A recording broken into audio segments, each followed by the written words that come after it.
corpo, hein? É seu ou é você? Na nossa aula de hoje, nós vamos falar sobre o corpo e as suas implicações éticas ao longo da história e do pensamento filosófico. Sejam bem-vindos à nossa aula de filosofia.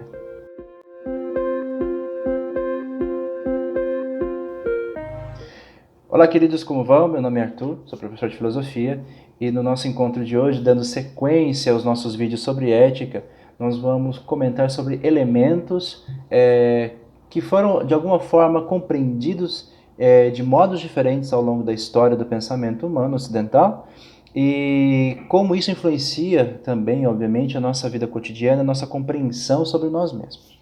O primeiro elemento que nós vamos comentar aqui nesse vídeo será o corpo. O corpo é esse elemento físico tão menosprezado em um momento e hoje em dia tão valorizado. Por que será que se deu essa mudança de um corpo que era considerado cárcere da alma a se tornar aqueles corpos para serem admirados, buscados e construídos depois de longos esforços nas academias e nos crossfit? O que será que mudou? Por que será que nós tomamos posições tão diferentes ao longo da história? Vou tentar de alguma forma aqui traçar uma linha do pensamento na história, de uma forma bem breve, bem simples, para nós compreendermos diferentes apreensões sobre essa realidade tão importante e tão fundamental para nós. A pergunta de base dessa aula é se nós temos um corpo ou se nós somos um corpo. Vejam que é clara a nuance aqui dessa pergunta. Se nós temos um corpo, então a minha essência, a minha personalidade, aquilo que eu sou é de outra ordem. E se eu sou um corpo, eu tenho uma total integração com essa realidade material e física. Sobre a desagregação, sobre dizer se eu tenho um corpo, essa é uma opinião que está presente muito fortemente no senso comum e na cultura religiosa ocidental. Nós, por conta de nossa origem, por conta das crenças, aquelas coisas que nós também compartilhamos com a nossa sociedade, nós frequentemente estabelecemos um binômio para o corpo. O binômio do corpo é só a alma. Nós sempre falamos da alma, ora é oposto, ora é parte, mas sempre há um princípio imaterial naquilo que na nossa linguagem, um princípio material que sobrevive, supera de alguma forma a dimensão física corporal. Na cultura grega antiga, era bem clara a divisão entre um princípio material e um princípio humano que, de alguma forma, Platão tentou racionalizar.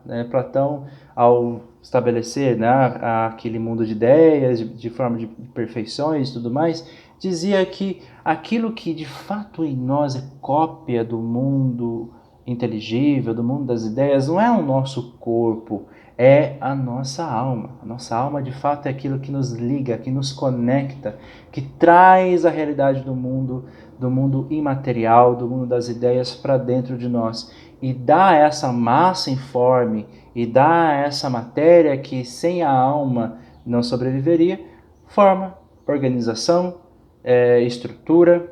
Pensem, se nós pensarmos a morte nesse contexto como a separação entre corpo e alma, o que acontece na nossa morte? O nosso corpo se desagrega.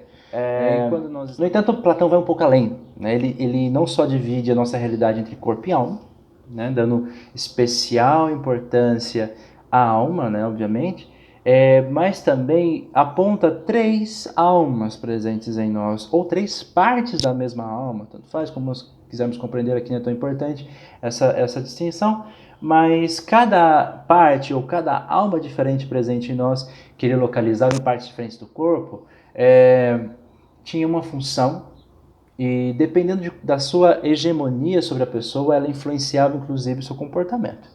Então ele dizia que existia, por exemplo, uma alma racional que estaria localizada entre a garganta e o peito, cuja função é aquilo que ela diz, os pensamentos mais refinados, pensamento filosófico, organização.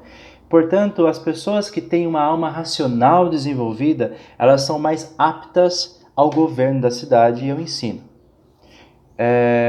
Também para Platão existia uma outra alma que estaria na região da barriguinha, aqui na nossa barriga, que seria a nossa alma irascível, a nossa alma irada, a alma que nos faz ter coragem, nos faz lutar, nos dá bravura, nos dá ânimo para buscar aquilo que é melhor. A função da ira na constituição do nosso caráter, na constituição da nossa personalidade, é dar-nos ânimo, dar-nos coragem para realizar as tarefas, e as pessoas que desenvolvem a alma irascível, a alma irada, né, elas são aptas à guerra, portanto são bons militares, são capazes de proteger e de cuidar das cidades justamente pela sua bravura e pela sua presteza para esse serviço. Pense que Platão sempre relaciona as qualidades pessoais com o governo das cidades, isso é bem importante.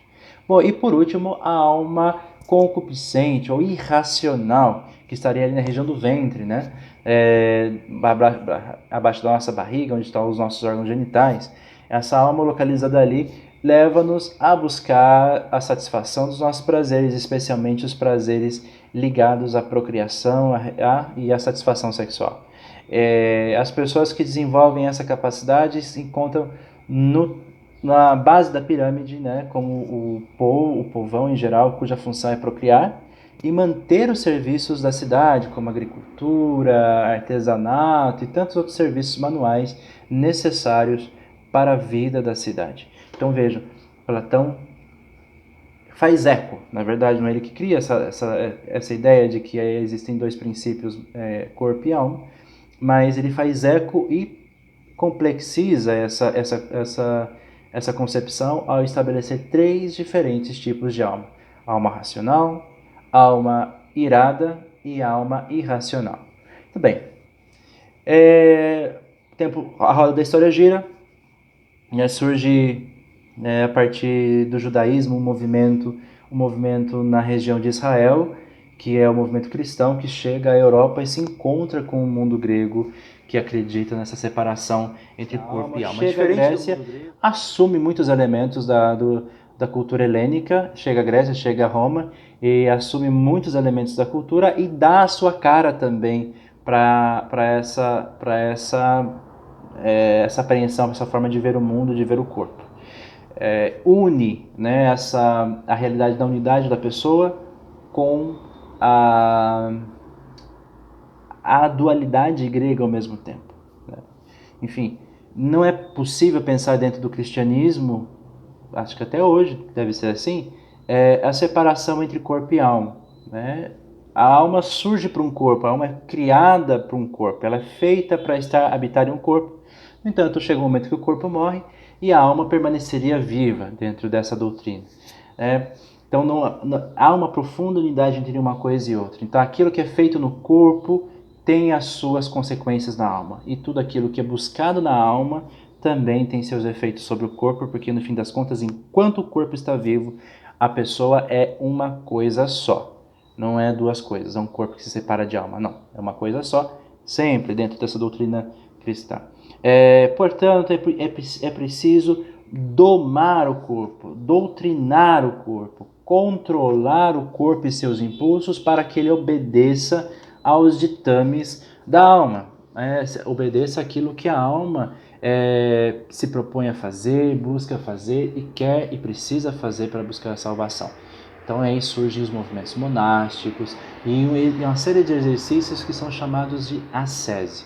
Ascese nada mais é do que são jejuns, né, caminhadas, peregrinações, até às vezes automutilações. O corpo é castigado para que a alma seja sadia e salva, para que tenha futuro e tenha vida eterna.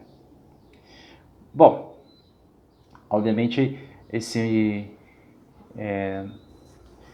essa é uma ideia religiosa bastante influente, né? A consequência disso é uma sacralização imensa do corpo, né? Já que o corpo tem uma alma ali, tem um princípio espiritual presente nele, precisa ser domado, e um corpo santificado torna-se algo, um verdadeiro canal de divindade. Vejam, um corpo santificado, lembrem-se das relíquias dos santos, que nesse momento, especialmente no momento da Reforma Protestante, são muito contestados, né? Pedaços do corpo de santos, né? Da pele, ossos, cabelo, né? Que são colocados nos altares, de alguma forma eles são canal de comunicação da divindade. O corpo é santificado nesse momento de uma forma extremada. Tanto que os estudos de anatomia eram completamente proibidos. Era proibido violar os corpos, era chamada violação, inclusive, né? Os corpos não podiam ser dessecados para estudos científicos. Então a medicina, nesse momento, não avançou em nada. Né? Os estudos de anatomia que os médicos, então, dispunham para os seus estudos e para o tratamento dos doentes, remontavam ao século II depois de Cristo. Então, muito antigo. Estou falando aqui já do século XV. Né? Ou seja, 1.300 anos depois, os médicos continuavam usando os mesmos estudos. Imagine hoje a medicina, ela não dura semanas, né? Cada semana novas descobertas. Nesse momento, a humanidade ficou 1.300 anos utilizando um material para estudo dos corpos, bastante obsoleto, portanto, bastante mal documentado, e nós pode imaginar as consequências disso para o tratamento médico nesse momento. Entanto, já no século XVI, alguns cientistas como Leonardo da Vinci, né, famosíssimo italiano que tinha tantas qualidades, né, era pintor, era escultor, inventor, cientista, físico, matemático e também anatomista, né, criou modelos especialmente do corpo feminino, né, dissecava cadáveres de mulheres, e tem estudos bastante bonitos, né, que eu vou colocar aqui na tela, alguns deles, sobre o útero, como ficava o bebê dentro do útero, desenvolvimento do embrião, né, o funcionamento dos órgãos internos das mulheres, né, e também as proporções corporais, o homem vitruviano e tantos outros estudos sobre o corpo humano. E um outro belga chamado Vesalius, que também tem um catálogo de imagens e de documentos bastante importante. Ambos precisavam buscar corpos na clandestinidade. Né? Realmente um roubo de corpos. Hoje a gente pode doar nosso próprio corpo para o estudo científico. Naquele momento eles tinham que roubar os corpos para poder fazer seus estudos, que ficaram escondidos por muito tempo, né? Justamente por medo da perseguição religiosa por conta disso. Nesse ínterim, um filósofo bastante importante que ajuda a dar fundamento teórico para todo esse movimento que está acontecendo é René Descartes. René Descartes separa, né, de novo, aquele nosso famoso dualismo, um princípio material res extensa e um princípio espiritual res cogitans, o pensamento. O que dá sentido à nossa personalidade, aquilo que é realmente real em nós, é o nosso pensamento, a nossa parte pensante. Nossa parte material é colocada inclusive em dúvida por Descartes e totalmente relativizado. Só que nesse caso, ele dessacraliza completamente o corpo. Ele separa aquilo que é sagrado, que é precioso em nós, o nosso pensamento, aquilo que nos dá que nossa essência, que tem valor. Agora o nosso corpo está ali como um suporte, simplesmente. Né? Voltamos a séculos atrás em relação ao pensamento sobre o corpo, né? Separamos as duas coisas novamente e o corpo é colocado lá atrás, né? em outra ordem.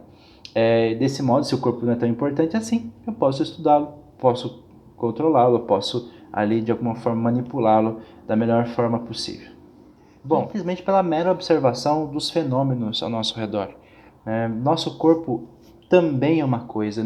Vejam, como é que nós conhecemos as outras pessoas? Nós não conhecemos outras pessoas porque nós temos acesso à sua alma, à sua interioridade, ao seu espírito. Nós conhecemos as pessoas porque nós vemos, nós sentimos, nós percebemos o seu corpo em suas diversas manifestações. O corpo, em primeiro lugar, ele está entre todos os objetos do mundo. Assim como nós conhecemos os elementos da paisagem, os elementos da natureza, os elementos da tecnologia, pelos nossos sentidos, nós não temos... Vejam, aqui eu não tenho um exercício de telepatia com as coisas, né? Eu não tenho um exercício telepático com as coisas, eu tenho um exercício concreto com as coisas através dos sentidos. As coisas são percebidas como coisas materiais, concretas, que podem ser tocadas, vistas, ouvidas de alguma forma. Nós vivemos um mundo de coisas, um mundo de fatos, um mundo de facticidades, e o nosso corpo está imerso nessa realidade de fatos. Nós somos conhecidos assim pelas pessoas. As nossas emoções, aquilo estão estampadas no nosso rosto, nas nossas expressões e na posição dos nossos corpos. Não é necessário simplesmente que nós comuniquemos. Nosso corpo mesmo sem a palavra, manifesta aquilo que está dentro de nós pelas emoções. E a própria palavra, apesar de ter a própria palavra e o funcionamento do nosso cérebro, do nosso pensamento, nada mais é do que manifestação do nosso corpo, de cordas vocais que se batem ou de sinapses cerebrais, químicas e físicas que se realizam nos nossos neurônios. é o nosso corpo trabalhando. E o nosso corpo, por outro lado, não apenas sendo visto, sendo percebido, mas o nosso corpo como aquele que percebe. Nós percebemos, conhecemos o mundo, nós temos acesso ao mundo através do nosso corpo. Nós não fazemos telepatia, insisto, com as coisas e com aquilo que existe. Nós, com o nosso olhar, com a nossa audição, nosso tato, paladar, com as funções cerebrais das nossas sinapses, nós conhecemos o mundo. O nosso corpo é fato, é facticidade, mas também é transcendência. Por meio dele nós temos acesso ao mundo. Nós não sabemos, não podemos nada dizer sobre aquilo que não aparece para nós. O outro mundo, o sobrenatural, ainda não apareceu, por isso é sobrenatural. Não o vemos ainda, não somos capazes de produzir um discurso racional, completo, de conhecimento sobre um outro mundo onde supostamente almas sobrevivam à morte. Nós podemos conhecer, mas nós podemos conhecer um mundo em que os nossos corpos aparecem como coisas e um mundo no qual o mundo que nós podemos conhecer pelo nosso corpo que transcende as coisas para conhecer. Imagine, né, dentre tantas coisas mais bonitas que há na realidade, é que pensa o tamanho do universo, queridos. O universo é imenso. O universo é imenso. E apenas pequenos fragmentos dessa matéria se organizam de modo a conhecer e a transcender a sua materialidade e olhar para o mundo material e produzir um discurso sobre isso. Esses somos nós. Esse pequeno fragmento de matéria organizada que se levanta, se organiza e olha para a realidade e diz: isso é o mundo.